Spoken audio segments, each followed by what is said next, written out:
हैं बिल्कुल रोहिंग्या और बांग्लादेशी, ये सब जो है इनका जहाँ पर वैसे वो इस देश के नागरिक नहीं है। रोहिंग्या है सिर्फ म्यांमार के नागरिक हैं, म्यांमार से आए हैं, तो उनके लिए वो तो मेरे ख्याल यहाँ से जाना चाहिए। अगर देखो नहीं जाएंगे तो उनको निकालेंगे, बिल्कुल सीधी सी बात है। जम्मू कश्मीर में रोहिंग्या मुसलमान जो है वो बहुत तादाद में बढ़ते जा रहे हैं, तो वहाँ के लोगों का भी कहना और कहीं ना कहीं सारे देश के लोगों का कहना है कि वो हमारे देश के लिए खतरा हो सकते हैं आगे चल के। आपको क्या लगता है?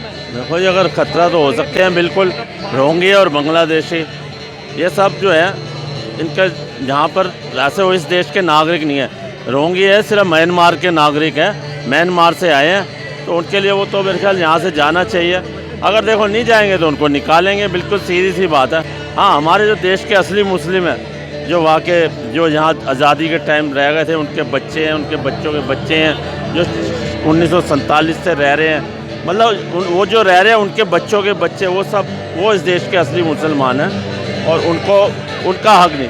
देखो जो बाहर के जो रोहिंग्या और बांग्लादेशी है ना, वो क्रिमिनल एक्टिविटीज़ में ज़्यादा इन्वॉल्व हैं, क्राइम ज़्यादा करते हैं। जब क्राइम ज़्यादा करते हैं, हमारे देश का जो मुसलमान है, जो हमारे भाई हैं, जो हमारे दिल की धड़कन, उनका नाम बदनाम होता है।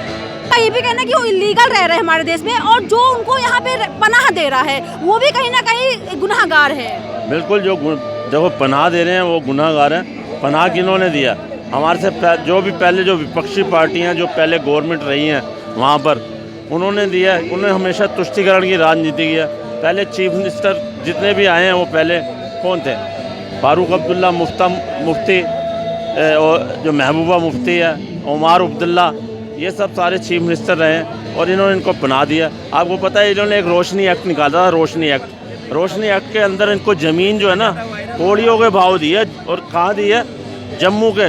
ये जिस तरह वहाँ रोहिंग्या बसे हैं ना, जम्मू में भी एक है ना जगह बनाना चाहते हैं जहाँ रोहिंग्यों को, ताकि वो हिंदुओं को आउट नंबर कर जाएं, हिंदुओं को डोमिनेट कर दें।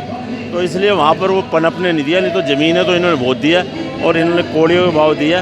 तो मेरे हिसाब से जो है ना, देखो हमारे जो देश का जो मुसलमान है उसका नाम बदनाम होता है। अगर उनके जो रोज़गार के अवसर हैं वो भी छिन जाते हैं, क्योंकि ये आधार कार्ड और ये डॉक्यूमेंट बनवाना कोई मुश्किल काम नहीं है, बड़ा फटाफट बनवा लेते हैं। लेकिन मेरे हिसाब से अगर ये यहाँ आए तो इनको पनाह लेनी है तो इस्लामिक कंट्री है, 57 इस्लामिक कंट्री, तो ये यहीं क्यों आते हैं? और ये रूट है ना सीधा नहीं चलते, ये पहले बांग्लादेश जाते हैं और बांग्लादेश से कश्मीर आते हैं, फिर इंडिया आते हैं। ये बांग्लादेश के थ्रू आते हैं, कभी डायरेक्ट नहीं आते ये।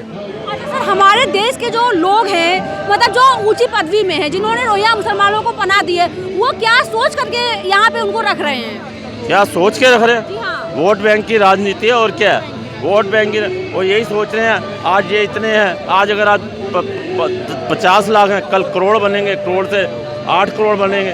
तो वोट बैंक की राजनीति। उन्हें पता है जो हिंदुस्तान का मुस्लिम है, जो हमारे हिंदू भाइयों की धड़कन है, जिन्हें हम सर आँखों बिठाते हैं, उनके वोट तो है ही उनके पास, लेकिन उनके भी वोट जो है ना उनके पास रहेंगे तो वो सीट पे जमे रहेंगे। बस सीधी सी बात है, पॉलिटिक्स में बने रहेंगे, राजनीति में बने रहेंगे, और उनकी जो है मतलब एक छवि जो है, मतलब जो भी है, मतलब सत्ता की राजनीति के है ना, मतलब जो है ना वो सत्ता में अंदर। इसके अलावा सर आज की एक न्यूज़ आपने देखा होगा अगर, तो उसमें कांग्रेस पार्टी में एक उनके नेता थे, एक मंत्री थे, जिन्होंने हमारे उपराष्ट्रपति का मजाक बनाया और उसका वीडियो बनाया राहुल गांधी जी ने। आपने देखा ही? हाँ, तो आपको जी तो आपको लगता है जो आदमी, जो इंसान अपने आप को प्रधानमंत्री के पद पर देख रहा है, वो लोगों में अपनी क्या छवि बना रहा है? देखो जी, बिल्कुल, देखो मेरे हिसाब से जो छवि बना रहा है बहुत ख़राब बना रहा है। देखो ये तो उपसभापति, जो राज्यसभा के उपसभापति हैं और हमारे वाइस प्रेसिडेंट हैं मिस्टर धनखड़,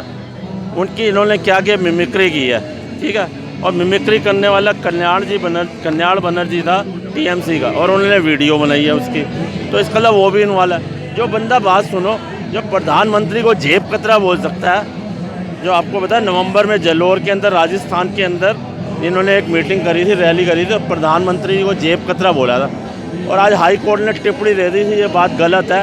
अब उन्होंने मामला जो है चुनाव आयोग है उसके ऊपर डाल दिया, 8 हफ्ते का टाइम मांगा है, तो वो टिप्पणी गलत है। तो जो प्रधानमंत्री को चोर कह के संबोधित कर सकता है, तो उपसभापति को क्या समझेगा? यही वजह ये हताश हो चुके हैं। इसी वजह से ये है ना, जनता इनको जवाब दे रही है, और 3 स्टेट के अंदर ये बहुत बुरी तरह से हार गए हैं। और आगे 24 के अंदर भी इसका जवाब मिलने वाला है। और अच्छा, कांग्रेस पार्टी के जो लोग हैं उनका ये बोलना है कि भले ही राज्य वो हार गए हैं, लेकिन जब केंद्र की बात आएगी तो राहुल जी ही जीतेंगे। अरे उनके बोलने से क्या होता है, देखो उनके कहने से क्या होता है। मैं भी बोल दूँ, मैं बन जाऊँगा जी, मैं अब MP का इलेक्शन लड़ लूँगा, लेकिन एक बुद्धि होनी चाहिए, एक बंदे के अंदर विजडम होना चाहिए। वो किस बेसिस पे जीतेगा। अब देखो, अब बात सुनो, अभी यूपी में है ना भारत जोड़ो यात्रा एक शुरू हुई है, पता है आपको। उससे प्रियंका वाड्रा भी दूर है और राहुल गांधी भी दूर है, क्योंकि वो हताश हो चुके हैं। उन्हें पता है कि वहाँ पर हमारी दाल निकलने पर। ये देखो, प्रियंका गांधी वाड्रा जो है, प्रियंका वाड्रा, वो पहले पश्चिमी यूपी की अध्यक्ष रही है। इनको चुना था 2019 में। 2019 में भी इन्हें नाश है। उनको पता, उधर से अखिलेश यादव भी नाराज़ है, ठीक है। अभी कल परसों जो इनकी मीटिंग हुई थी इंडिया ब्लॉक की, उसमें क्या हुआ, मल्लिकार्जुन को खड़गे को उन्होंने रिकमेंड किया, TMC के जो ममता बनर्जी ने। तो उधर से क्या है, वो चले गए। नीतीश कुमार जो चीफ मिनिस्टर है बिहार का, और RJD का जो अध्यक्ष है लालू प्रसाद, वो नाराज़ होकर चले गए। उधर से अखिलेश यादव नाराज़ है। ये इनकी हिम्मत ही नहीं है वहाँ जाने की।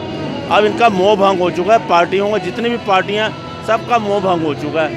तो ये जो है केंद्र में आने के काबिल नहीं है, कैपेबल ही नहीं है इतना।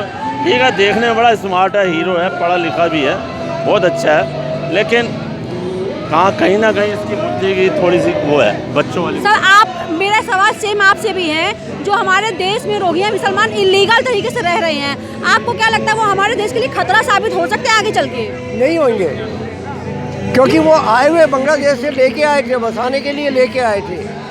और आपका आधार कार्ड, पैन कार्ड जो बना हुआ एक लाइन में लग के बना होगा।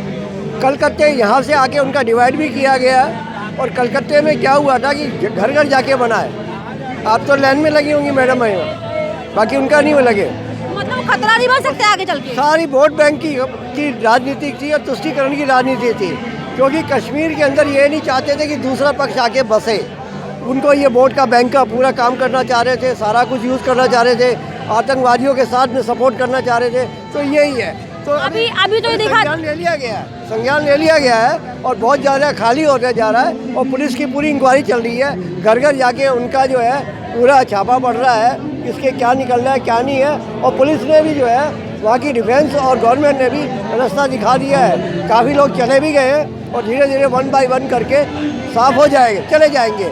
क्योंकि ये कश्मीर जो है आने वाले टाइम में आज पूरा राज्य का दर्जा बन चुका है आज की तारीख में। क्योंकि कांग्रेस ने तो कोई कमी नहीं छोड़ी थी उसको खिलाफ करने के लिए। जब भी 2005 अगस्त को पूरा मामला हो गया था, 19 को फिर भी इन लोगों ने किया गया।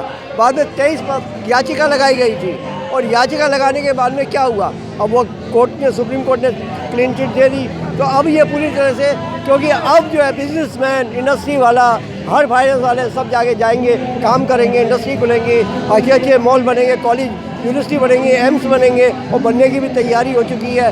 रेलवे ट्रेन का भी टैक्स भिजने जा रहा है, सब कुछ होने जा रहा है। तो एक कश्मीर हमारा जो अंग है वो पूरी तरह से मिलेगा और आने वाले टाइम में PO का भी मामला बहुत जल्दी क्लियर हो जाएगा इसी तरह से।